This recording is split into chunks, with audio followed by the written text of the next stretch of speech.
네, 시청자 여러분 반갑습니다. 세계 곳곳에서 발생한 개벽 뉴스를 알려드리는 뉴스 더 개벽 시작합니다.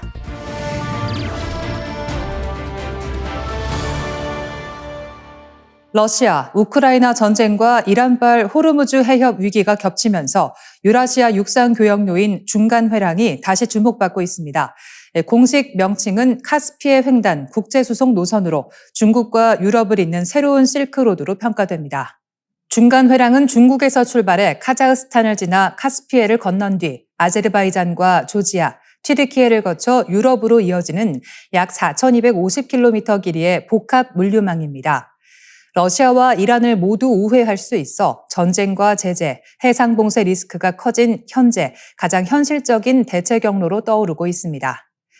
그동안 이 노선은 러시아를 지나는 북부 회랑에 밀려 보조 경로에 머물렀습니다.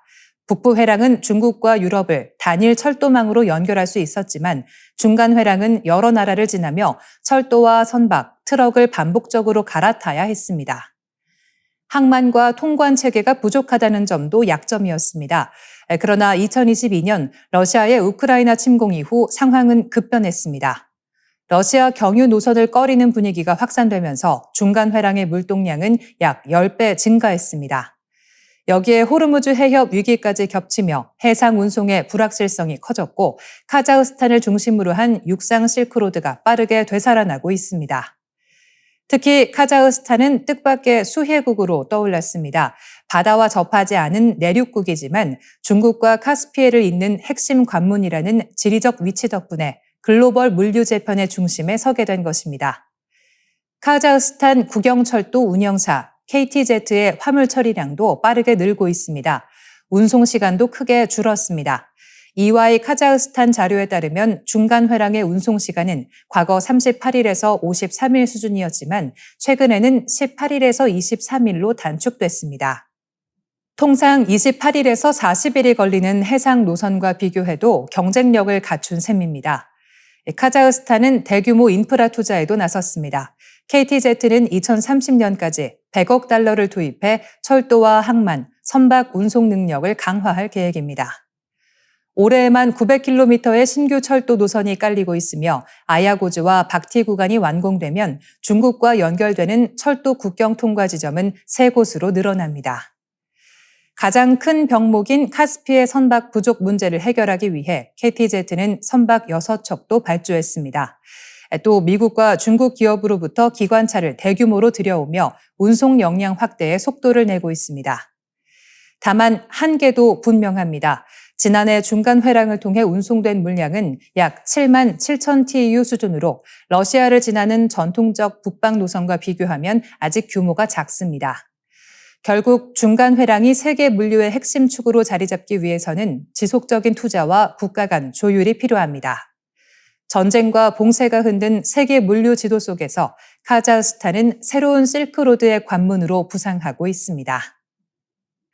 주한미군 사령관의 발언을 둘러싸고 한반도의 전략적 위치를 바라보는 미국의 시각이 다시 논란이 되고 있습니다. 제이비어 브런슨 주한미군 사령관은 최근 미 육군 전쟁대학 산하 중국 지상전력연구소 팟캐스트에 출연해 한국을 중국이 보기에 아시아 중심부에 꽂힌 단검이라고 표현했습니다. 중국 동부 해안에서 바라볼 때 한국은 중국을 압박할 수 있는 전방 거점처럼 보인다는 취지입니다. 브런슨 사령관은 이어 일본을 남중국해로 향하는 중국의 야망을 막아서는 후방 방어선이자 방패로, 필리핀은 타이푼 미사일이 배치된 남동쪽 축으로 설명했습니다. 그는 한국과 일본, 필리핀이 중국을 둘러싼 일종의 삼각구도를 형성하고 있으며 미국이 현재 꽤 유리한 위치에 있다고 말했습니다. 특히 그는 이 구도를 하나의 킬 웹으로 엮어낼 경우 상대가 무너뜨릴 수 없는 실질적 힘을 만들 수 있다고 주장했습니다. 킬 웹은 감시, 정찰, 지휘, 타격 체계를 하나로 연결해 적의 움직임을 실시간으로 차단하는 군사 네트워크 개념입니다. 브런슨 사령관은 이런 압박 구조가 오히려 전쟁을 막고 외교와 경제 교류의 자유를 가능하게 할 수 있다고 설명했습니다. 하지만 이 발언은 한국을 북한 방어의 전초기지를 넘어 중국 견제의 최전방 국가로 보는 미국 군사 전략의 단면을 드러냈다는 점에서 파장이 큽니다. 브런슨 사령관은 지난해에도 한국의 지리적 위치를 두고 일본과 중국 본토 사이에 떠 있는 섬 또는 고정된 항공모함 같다고 말한 바 있습니다. 문제는 이러한 구상이 현실적 제약과 위험을 동시에 안고 있다는 점입니다. 미국이 구상하는 킬웹이 작동하려면 한국, 일본, 필리핀의 정보와 지휘, 타격 체계가 사실상 동맹 수준으로 연결돼야 합니다. 일본의 평화헌법 문제, 한일 간 역사 갈등, 필리핀과 중국의 남중국해 분쟁까지 고려하면 단순한 군사기술 문제가 아닙니다. 더 큰 우려는 한국이 원치 않는 분쟁에 휘말릴 가능성입니다. 한국이 중국 견제망의 단검으로 규정될 경우 한반도 안보의 초점이 북한 억제를 넘어 동중국해와 남중국해 갈등으로 확장될 수 있습니다. 이는 한국의 외교적 선택지를 좁히고 경제적으로도 중국과의 관계를 더 불안정하게 만들 수 있습니다. 또한 단검이라는 표현 자체도 역사적 기억을 자극합니다. 구한말 일본에서는 한국은 일본의 심장을 겨냥한 단검이라는 표현이 퍼졌습니다. 당시 이 말은 조선을 대륙 세력이 장악하면 일본이 위협받는다는 논리로 사용됐고 결국 청일전쟁과 러일전쟁, 한일합병으로 이어지는 침략을 정당화하는 언어가 됐습니다. 강대국이 한반도를 자국 안보 전략의 도구로 해석할 때 한국의 주권과 전략적 자율성이 흔들릴 수 있다는 경고는 분명합니다. 안보 협력은 필요하지만 그 방향은 반드시 한국의 국익과 평화 원칙 위에서 결정돼야 하겠습니다. 피겨 AI의 인간형 로봇 피겨 032 200시간 연속 택배 분류 실험을 마치며 휴머노이드 로봇 상용화 가능성을 다시 한번 보여줬습니다. 미국 캘리포니아주 세너제이에 있는 피겨 AI 본사에서 진행된 이번 실험은 유튜브를 통해 생중계됐습니다.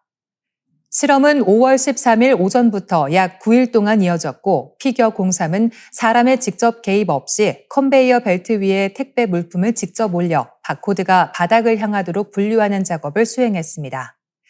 이번 실험에서 로봇들이 처리한 택배 물량은 모두 24만 9,560개였습니다. 평균 처리 속도는 물품 한 개당 2.88초, 시간당 약 1,248개에 달했습니다. 로봇은 배터리 충전이 필요할 때만 작업을 멈췄고 충전이 필요한 로봇이 물러나면 다른 로봇이 곧바로 작업을 이어받는 방식으로 운영됐습니다. 실험에는 로즈, 짐, 밥, 프랭크, 게리라는 이름이 붙은 피겨 03 로봇 5대가 투입됐습니다. 당초 피겨 AI는 8시간 연속 작업 가능성을 확인하는 수준의 실험을 계획했지만 큰 오류 없이 작업이 이어지자 실험 시간을 200시간까지 확대했습니다. 마지막 택배 분류가 끝나자 현장에 모인 직원들은 카운트다운과 함께 환호했고 로봇은 스스로 2발로 걸어 작업장을 빠져나갔습니다. 피겨 03의 핵심은 외부 원격 조종이 아니라 자체 인공지능 모델 헬릭스 02를 통해 판단하고 움직인다는 점입니다. 카메라로 주변 상황을 인식한 뒤 팔과 손, 다리의 움직임을 연결해 물류 작업을 수행하는 구조입니다. 업계에서는 이번 실험이 사람 없이 인공지능과 로봇이 장시간 공정을 운영하는 이른바 다크 팩토리의 가능성을 보여준 사례라고 평가하고 있습니다. 하지만 과제도 분명합니다. 일부 전문가들은 장시간 안정적으로 작동한 점은 인상적이지만 물품을 놓는 방향과 정확도 면에서는 아직 개선이 필요하다고 지적했습니다. 실제 물류센터는 물품의 크기와 형태, 포장 상태가 훨씬 다양하기 때문에 완전 자율 휴머노이드가 현장에 본격 투입되기까지는 시간이 더 필요하다는 분석입니다.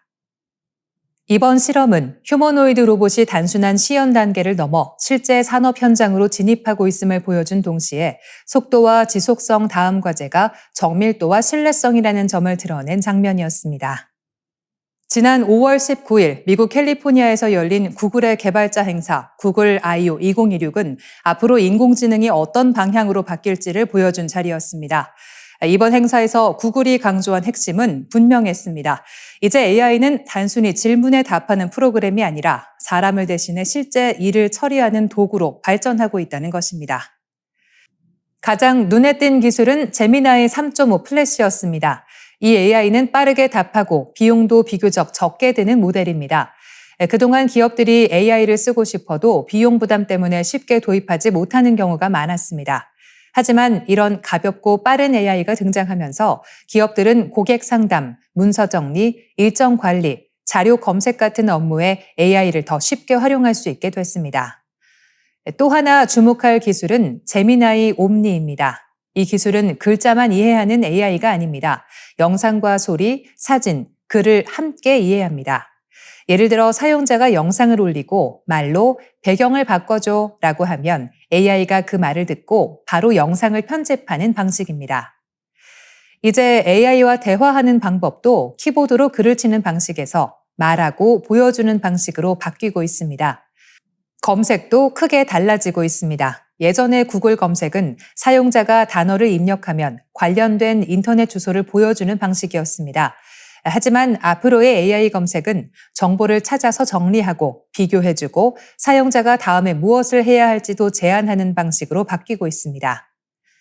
유튜브 영상에서도 필요한 장면을 바로 찾아주는 기능이 등장하면서 정보를 찾는 시간이 크게 줄어들 것으로 보입니다. 행사장에서는 개발자들이 직접 AI 기술을 체험했습니다. 문장만 입력해 3차원 공간을 만들고 광고 영상을 만들고 게임을 제작하는 시연도 진행됐습니다. 물론 아직은 시험 단계에 가까운 기술도 있었기 때문에 실제 산업 현장에서 완전히 안정적으로 쓰이려면 시간이 더 필요합니다. 이번 행사를 묶어서 한 전문가는 이렇게 평가했습니다. 제미나이가 구글의 모든 것을 먹어치우고 있으며 구글은 IT의 모든 것을 먹어치우는 중이다. 이번 구글 I/O 2016이 보여준 방향은 확실합니다. AI는 이제 단순한 검색 도구나 챗봇을 넘어 업무와 창작을 함께 처리하는 동료로 바뀌고 있습니다. 앞으로 중요한 것은 가장 큰 AI 모델을 갖는 것이 아니라 여러 AI 기능을 잘 연결해 실제 일에 맞게 활용하는 능력입니다. AI 시대의 승자는 AI를 많이 아는 기업이 아니라 AI를 자기 일에 가장 잘 적용하는 기업이 될 것이라는 전망입니다. 네, 오늘 저희가 준비한 소식은 여기까지입니다. 내일 이 시간 다시 찾아뵙겠습니다.